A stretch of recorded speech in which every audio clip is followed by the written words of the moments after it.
you had come into contact with that motor vehicle, that there was an individual still inside of it, a deceased individual?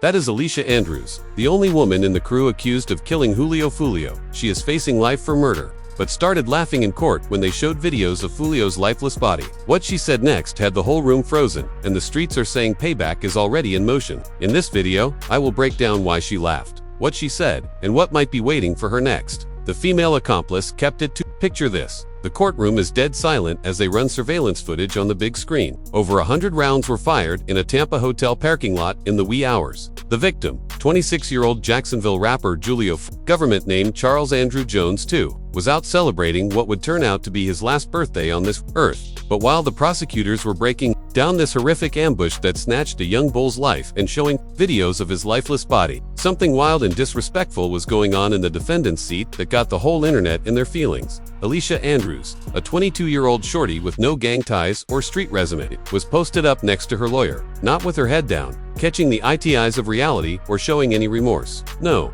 she was out here laughing, smiling, putting on lipstick and powder like she was getting ready for a photo shoot. Instead of sitting in the box facing a possible life bid for first-degree murder charges, the footage, caught in 4K on October 22, 2025, during day one of her trial in Hillsborough County Court, went viral instantly across all platforms. Hip-hop blogs like Daily Loud dropped the clip, and it racked up over 751,000 views, while Kledge Kid's post pulled in over 826,000 views. The comments section was going crazy, with folks calling her behavior disrespectful as hell, cold-blooded, and unbothered while they showed evidence of how a young man got his wig split. So, who really is Alicia Andrews? How did this young lady, with zero connection to Jacksonville's deadly gang politics, end up getting jammed up as a key player in one of Florida's most notorious rap murders? And why would she be laughing while the state was describing what they called a hellish onslaught that left Foolio laid out and 3 other people catching bullets? To really understand this whole situation, we have to rewind to the beginning, to a world where rap lyrics are not just entertainment, where they are basically death threats, and where social media posts could get you smoked. A young woman's relationship with the wrong dude allegedly pulled her into a conspiracy that authorities say was planned with clock-like precision. On June 22, 2024, Julio Foolio posted his birthday plan. Hey, the pool party start today at 5, 6 o'clock.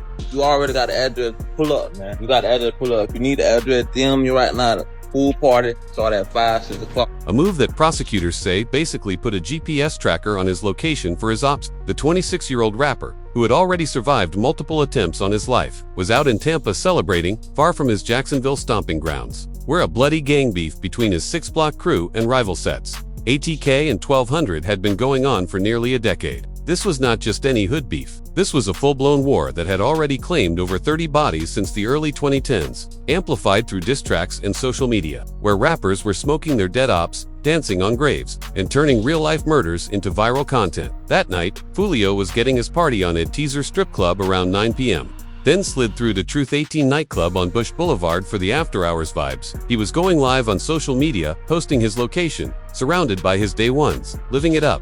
We can't do it. My birthday, man. Everybody come back to the bed.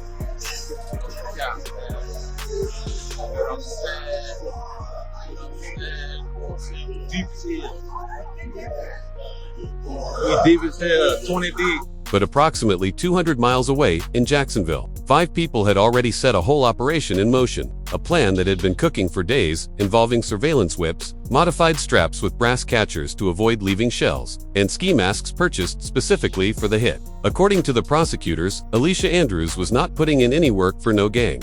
Born around February 9, 2003, she had zero street credibility, no criminal history, and nothing that would suggest she was moving in the streets with Jacksonville's gangbanging set. Her only connection was through romance. She was dating Isaiah Chance, a 21-year-old certified member of the ATK and 1200 gangs, the same crews that had been beefing heavily with Fio's people. Cell phone records and surveillance footage would later show that Andrews and Chance hopped in a silver Chevy Cruze and made the 200-mile trip from Jacksonville to Tampa on June 22nd. Playing spotter and tracking Foolio's every move throughout the night. They followed him from an Airbnb that kicked his crew out for having too many people, to the strip club, to the feeding real-time updates to the shooters who were riding in a second whip. a black Chevy Impala. Messages recovered from Andrews' phone showed her asking about booking an Airbnb in Tampa, which prosecutors argued shows she was actively helping coordinate the whole operation. License plate readers confirmed both vehicles traveling together on I-75 with no side stops. A straight shot with murderous intentions. But Andrews' defense team was telling a whole different story. They claimed she thought the Tampa trip was a romantic getaway with her on-and-off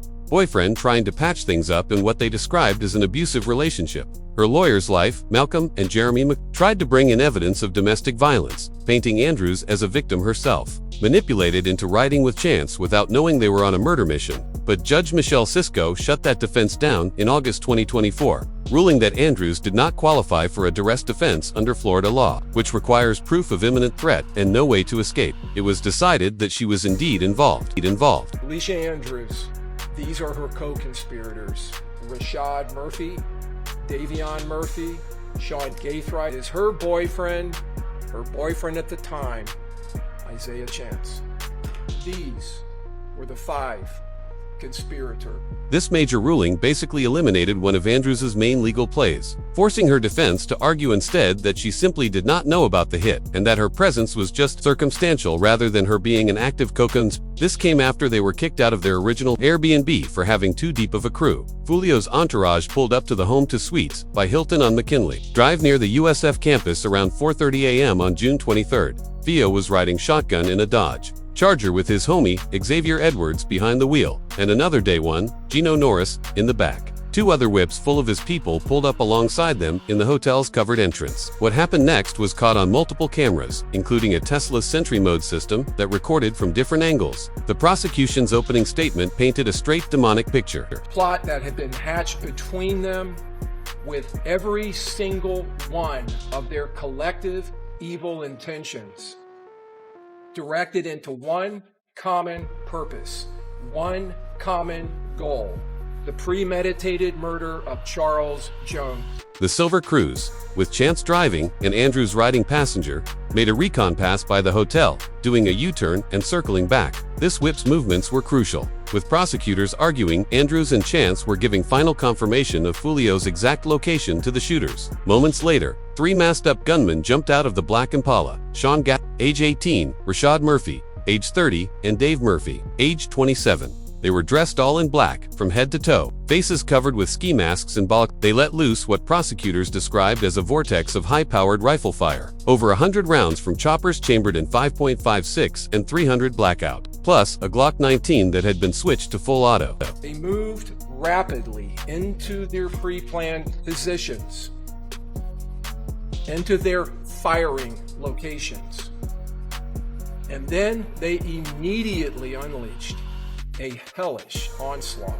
The rifles had been modified with black mesh brass catchers, devices that catch spent shells to avoid leaving evidence. Only 31 9mm casings from the Glock were recovered despite the massive amount of gunfire that turned the Charger's hood, windshield, and doors into Swiss cheese. Theo took multiple hits, with bullets ripping through his heart, lungs, aorta, liver, and muscles. Xavier Edwards, desperately trying to get them out of the kill zone, drove the shot-up Charger along the side of the hotel building, but the damage was catastrophic. Edwards himself caught a bullet, and the same happened to Gino Norris, who took one to his upper right arm. In a nearby Nissan Altima, Camilla Bentley got hit in the upper arm when 2 rounds penetrated through the back window. The whole hit lasted only seconds. A precisely coordinated military-style operation that left Foolio stretched out at age 26 and 3 others wounded. Theo's girl, Armani Turner, and other homies fled into the hotel lobby in pure panic, leaving blood trails to the 3rd floor as they desperately tried to find safety. After the shooting, the suspects split up with calculated precision. The black Impala bounced to Polk County, where Gathright stashed it at a family member's crib. Andrews, Chance, and Rashad Murphy caught a 3-hour Uber back to Jacksonville, a 28-mile journey that cost $187. Perhaps the most disrespectful part came next around 1 p.m. on June 23rd. Just hours after the body dropped, messages started popping up from phones linked to the suspects. From Gathright's phone came texts attributed to one of the Murphy brothers. "I'm coming home. My thirst is quenched. Pop a bottle of Don Julio today." A straight mocking reference to Don Julio tequila and Foolio's stage name. Celebrating the successful hit, Gath even posted a pic of himself sipping Don Julio tequila. Further evidence, prosecutors say, shows the conspiracy's cold-blooded nature and the gang members' complete lack of remorse for killing a young man. Alicia Andrews. She allegedly tossed her phone 2.5 days after the murder. A move prosecutors argued shows consciousness of guilt in an attempt to destroy evidence of her communications with the other co-conspirators. This was all part of the gang war that had already claimed over 30 bodies. To really understand why Foolio got his card pulled and why Alicia Andrews is now sitting in a courtroom facing a life bid, we have to dive deep into one of America's deadliest and most documented gang beefs, a conflict that has been popping off in the streets of Jacksonville, Florida, for over a decade and has left a trail of broken families and viral diss tracks in its wake. The war between Theo's 6-block gang, also known as KTA or Kill Them All, and the rival ATKAC's Top Killers and 1200 gangs goes back to at least 2017, though the roots probably run even deeper into Jacksonville's complex gang ecosystem. The initial spark came in May 2017, when Theo's 18-year-old cousin, Zion Malik Brown, was murdered in his own crib, a move that ignited retaliatory violence between the sets and set off a cycle of bodies that is still going on today. But the beef really blew up into national headlines on June 5, 2018. When young Gen Ace government named Kenyatta Bullard, the head in charge of ATK, and 3 others were ambushed after a birthday celebration at St. John's Town Center. 3 people were killed that night, including Ace's brother and 23-year-old Royale Devon Smith Jr., known in the streets as 2-3. Young Ace survived, but the hit, which he blamed on 6-block affiliates, would fuel years of bloody get-back. Jacksonville Sheriff T.K. Waters has stated that law enforcement estimates the beef has claimed over 30 bodies since the early 2010s, making it one of the most lethal gang conflicts in Florida's modern history. In 2022, the U.S. Attorney's Office described ATK as a structured gang involved in drug trafficking and coordinated violence, with 1200 acting as an allied faction in their war against X-Block. But what makes this gang war truly unprecedented is how it has been amplified, celebrated, and immortalized through drill rap music and social media. Drill rap, a subgenre of hip-hop that originated in Chicago in the early 2010s, is characterized by its raw, unfiltered depictions of street life, gang violence, and revenge. But in Jacksonville, the music went beyond just artistic expression. Rappers like Foolio and Ace used their platforms to diss rivals, smoke on their dead homies, and essentially document their gang affiliations and street activities in real time. Foolio's most notorious track, When I See You, explicitly name-dropped dead ATK members and referenced specific murders. In one particularly inflammatory verse, he rapped "Smoking 23, a reference to Royale Smith Jr., who was killed in the 2018 ambush with young Gene Ace. But Foolio did not stop at just bars. He shot music videos at mock grave sites, danced on graves, poured champagne on burial plots, and threw up signs meant to disrespect the dead, all while racking up millions of views on YouTube and Instagram. Mr. Jones, you will see in the evidence, not only produced this music, he produced music videos. Videos where he would travel to the gravesides of these individuals, or a graveside that was used in lieu of their graveside, and do things during the video like lay on their graves and sing around their graves and use sarcastic lyrics, pour champagne on their graves, rubbing it in the faces of ATK and 1200. ATK and 1200 clapped back just as hard. Then Ace's 2021 track, Who I Smoke, which sampled Vanessa Carlton's 1,000 Miles, became a viral smash with its catchy hook. But its lyrics mocked deceased 6-block members by name. Essentially, smoking their dead homies' packs is a form of ultimate disrespect. Within 48 hours of Theo getting killed, youngin' Ace dropped another track with lyrics that appeared to reference specific details of the Tampa ambush, including references to 5 in the morning and Mr. 6. This was further proof of how deeply intertwined the music and the murders had become. Perhaps the most disrespectful incident came in late 2023, when Foolio and members of his bully gang crew filmed themselves at Royale Smith Jr.'s grave, posing disrespectfully and posting the pictures online. This act of supreme disrespect prompted ATK and allied NHG, No Hospital gang members to vow revenge, reigniting a spike in bodies dropping that had momentarily chilled out. The casualties of this beef extend far beyond just the rappers themselves. Young affiliates, innocent bystanders, and even kids have been caught in the crossfire of a war that shows no signs of slowing down. In March 2023, 16-year-old Adrian McKenzie, known as BGZI, a member of the bully gang, a younger set of 6-block, was killed in a shooting at Monreef Park that also wounded 3 others.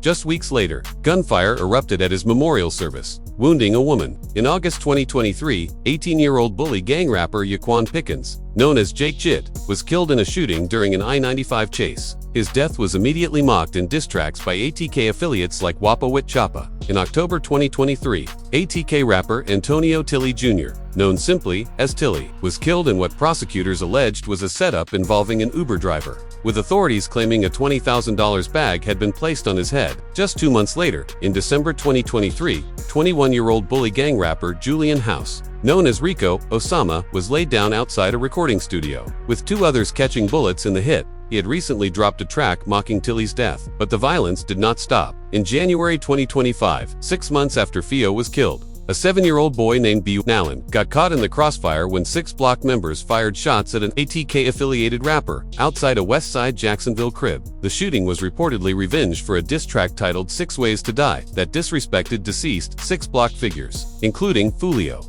4 suspects were booked. But the tragedy underscores how, even after Foolio's death, the cycle of revenge continues to claim innocent lives. While he was alive, Fio's greatest claim to fame was not his bars, but his status as the public face of 6 Block, the gang's most visible spokesman, who used social media and music to diss rivals and glorify his crew's alleged wins. He amassed millions of followers across platforms, with his drill rap tracks garnering tens of millions of views.